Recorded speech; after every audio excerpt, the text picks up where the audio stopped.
नमस्कार, बहुत स्वागत है ACN 24 न्यूज में। मैं हूं आपके साथ हेमंत। चलिए गौर करते हैं खबरों पर। सारंगढ़ नगर आज व्यापारियों के बंद के चलते पूरी तरह थमा नजर आया। शहर की अधिकांश दुकानों में ताला लटका रहा और व्यापारियों में भारी आक्रोश देखने को मिला।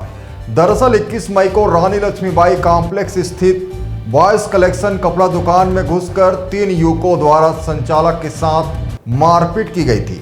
आरोप है कि युवकों ने हाथ मुक्को, खाली बोतल और लकड़ी के बत्ते से हमला किया। घटना के विरोध में व्यापारियों ने सड़क पर उतरकर प्रदर्शन किया और पुलिस पर अपराध नियंत्रण में नाकामी का आरोप लगाते हुए आरोपियों पर कड़ी कार्रवाई की मांग की।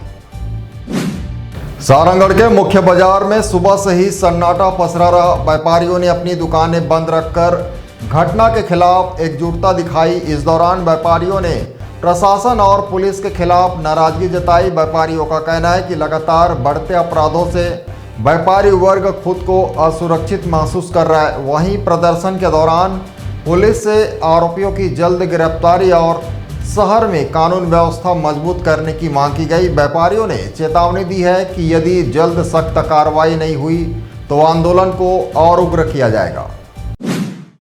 अभी 4-5 दिन पहले घटना है, कपड़ा व्यवसायी के ऊपर सारंगढ़ के कुछ 3 असामाजिक तत्व टाइप के लड़के बिना वजह गए और लाठी डंडा से उसको बेरहमी से मारपीट के, मतलब उनका मकसद जान से मारना था। और बाद में रिपोर्ट करने पर पुलिस ने उनके ऊपर बहुत हल्का चार्ज लगाया, जिसके विरोध में हम लोगों ने सारंगढ़ बंद किया है। आज का विरोध हमारा पुलिस प्रशासन की लापरवाही और कानून व्यवस्था को लेकर है। सारंगढ़ के लिए यह घटना बहुत उचित है। सारंगढ़ के सभी व्यापारी अपने आप को असुरक्षित महसूस कर रहे हैं।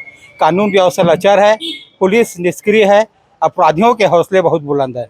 अभी विगत दिनों 3-4 दिन पहले एक व्यापारी जो अकेला था दुकान में, तो 4-5 गुंडा तत्व द्वारा हथियार वगैरह लेकर उसके ऊपर हमला कर दिया गया दुकान में घुसकर। इससे सारे व्यापारी भयाक्रांत हैं, भयभीत हैं और ऐसी घटना की पुनरावृत्ति न हो, इसके लिए पुलिस प्रशासन उन गुंडों पर, उनके साजिशकर्ताओं पर कड़ी से कड़ी कार्रवाई करे। इससे उस गुंडों में मैसेज जाए और उन लोग को भी डर पैदा हो। इसलिए व्यापारी भय से और ऐसी घटना की पुनरावृत्ति ना हो करके दुकान बंद कर अपना विरोध दर्ज करा रहे हैं।